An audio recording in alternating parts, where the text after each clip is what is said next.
सबको प्रभु यीशु मसीह के नाम में जय मसीह। दोस्तों, एक बार फिर से स्वागत है आप सबका एक नए वीडियो के साथ। अगर आप भी अपने आप को टूटा हुआ, गिरा हुआ, मुश्किलों में पड़ा हुआ और अकेला महसूस कर रहे हैं तो ये वीडियो आपके लिए है। जी हाँ, बिल्कुल आपके लिए है और इस वीडियो से आप बहुत आशीष पाएंगे। तो चलिए परमेश्वर के वचन से पढ़ते हैं। दूसरा कुरिन्थियों अध्याय 7 वचन 5 से लेकर 7 तक लिखा है, क्योंकि जब हम मकिदुनिया में आए तब भी हमारे शरीर को चैन नहीं मिला, परंतु हम चारों ओर से कलेश पाते थे। बाहर लड़ाइयाँ थी, भीतर भयंकर बातें थी। तो भी दिनों को शांति देने वाले परमेश्वर ने तीतुस के आने से हमको शांति दी, और ना केवल उसके आने से परंतु उसकी उस शांति से भी जो उसको तुम्हारी ओर से मिली थी। और उसने तुम्हारी लालसा और तुम्हारे दुख और मेरे लिए तुम्हारी धुन का समाचार हमें सुनाया, जिससे मुझे और भी आनंद हुआ। पौलुस अपने जीवन के सबसे कठिन और मुश्किल वक्त से होकर गुजर रहे हैं। वह कहते हैं कि हमारे शरीर को चैन नहीं है, चारों ओर से कलेश है। उन्हें जेल में बंद कर दिया जाता है, उन्हें मारा और पीटा जाता है। हाँ, लेकिन अगर उनके अंदर विश्वास होता तो उसके जीवन में ये सारे कलेश, ये परेशानियां कभी नहीं आती। आज भी लोग ये इल्ज़ाम लगाते हैं और ज़्यादातर ये इल्ज़ाम हमारे पास्टर्स, हमारे प्रीचर्स और हमारे चर्च के लीडर्स लगाते हैं। देखिए यहाँ पर इस वचन में जब तीतुस पौलुस को कुरिन्थियों की चर्च के दुख और परेशानियों के बारे में बताता है, तब पौलुस उनके ऊपर यह इल्जाम नहीं लगाता है कि आप लोग दुआ नहीं करते हो, आप लोग दान दशवांश नहीं देते हो, आप लोग आत्मिकता में कमजोर हो, आप लोग रोजा नहीं रख रहे हो, इसलिए तुम्हारे ऊपर यह सब हो रहा है, ये सब कष्ट आ रहे हैं। नहीं, वरन पौलुस ये खबर सुनते ही कहता है कि मैं और भी आनंदित हुआ, खुश हुआ। आज भी लोग, मसीही लोग, कुछ धर्मी लोगों की तरफ जो कि दुख और परेशानियों से होकर गुजर रहे हैं, उनकी तरफ देखते हैं और कहते हैं कि जरूर इनके जीवन में कुछ गलत होगा, इनके जीवन में जरूर गुनाह होगा, कोई तो कारण है कि इनके जीवन में इतने कष्ट हैं।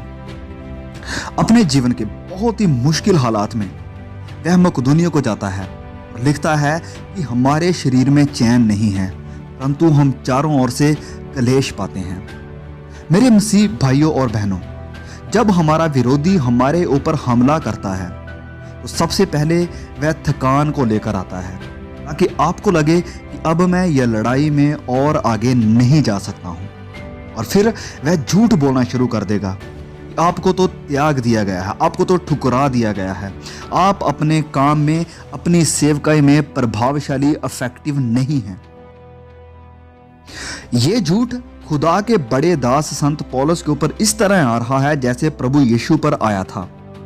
जो रिश्ता संत पौलुस का प्रभु यीशु के साथ था, हम उसके आसपास भी नहीं आते हैं।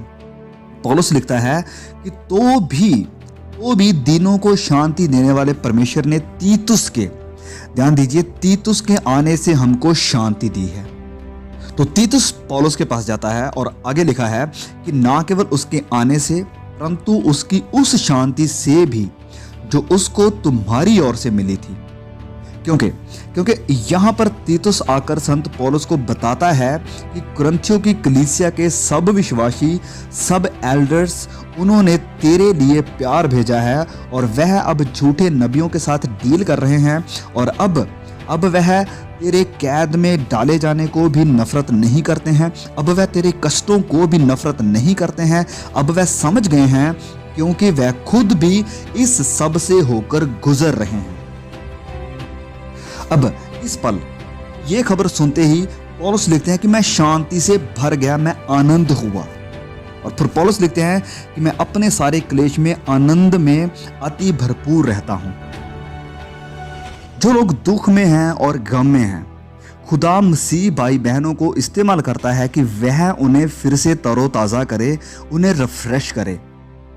हम प्रेरितों के काम में पढ़ते हैं कि जब पौलुस रोम की तरफ जा रहा था और उनका जहाज सिदोन में रुक जाता है, और पौलुस चाहता है कि उस टापू, उस आइलैंड पर जो विश्वासी हैं उनके साथ मुलाकात की जाए। और वचन में ऐसा लिखा है, प्रेरितों के काम अध्याय 27 वचन 3 में, और यूलियस ने पौलुस पर कृपा करके उसे मित्रों के यहाँ जाने दिया कि उसका सत्कार किया जाए। इसको इंग्लिश में लिखा है रिफ्रेश हो सके, ताज़ा हो सके। एक और घटना हम देखते हैं पुराने नियम में। राजा दाऊद जाड़ में है और शाऊल दिन प्रतिदिन उसे मारने के लिए उसके पीछे लगा हुआ है। राजा दाऊद अपनी जिंदगी से थक चुका है और वह परेशान है, क्योंकि उसे कहा गया था, उसे मसा किया गया था कि वह इज़राइल का बादशाह बनेगा। और जो कुछ भी उसके जीवन में चल रहा है, कहीं भी नहीं लगता है कि एक बादशाह की ऐसी हालत होती है। वह गुफाओं में छिपा हुआ है, वह थका हुआ है और वह उस देश को छोड़कर जाने ही वाला था कि खुदा योनाथन दाऊद के एक पक्के दोस्त को प्रेरित करता है।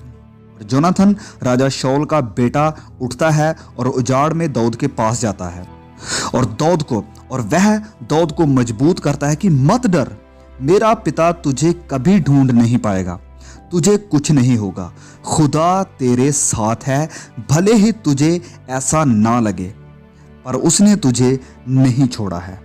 उसने जो तेरे साथ वादा किया है वह जरूर पूरा होगा। और आज आप में से ऐसे कई भाई बहन हैं जिन्हें यह सुनने की जरूरत है कि खुदा आपके साथ है, उसने आपको नहीं छोड़ा है और जो उसका मकसद है आपके जीवन में वह उसे जरूर पूरा करेगा। भले ही आपको ये लगे या ना लगे, लेकिन वह तुम्हारे साथ है। और कई बार मेरे खुद के जीवन में भी ऐसा वक्त आता है जब मुझे भी ये सुनने की ज़रूरत होती है कि खुदा ने मुझे नहीं छोड़ा है, वह हमारे साथ है। संत पौलुस हमें सिखाते हैं कि हमारे हर कष्ट और दुखों में भी खुदा का कोई मकसद है। करंथियों की कलीसिया को संत पौलुस लिखते हैं 2 करंथियों अध्याय 1:6 में कि यदि हम क्लेश पाते हैं तो यह तुम्हारी शांति और तुम्हारे उद्धार के लिए है, और यदि शांति पाते हैं तो यह तुम्हारी शांति के लिए है, जिसके प्रभाव से तुम धीरज के साथ उन क्लेशों को सह लेते हो जिन्हें हम भी सहते हैं। हमारे प्रभु यीशु के परमेश्वर और पिता का धन्यवाद हो। ध्यान से सुनिए, हमारे प्रभु यीशु मसीह के परमेश्वर और पिता का धन्यवाद हो, जो दया का पिता और सब प्रकार की शांति का परमेश्वर है। वह हमारे सब क्लेशों में शांति देता है, ताकि हम उस शांति के कारण जो परमेश्वर हमें देता है उन्हें भी शांति दे सके जो किसी प्रकार के क्लेश में है।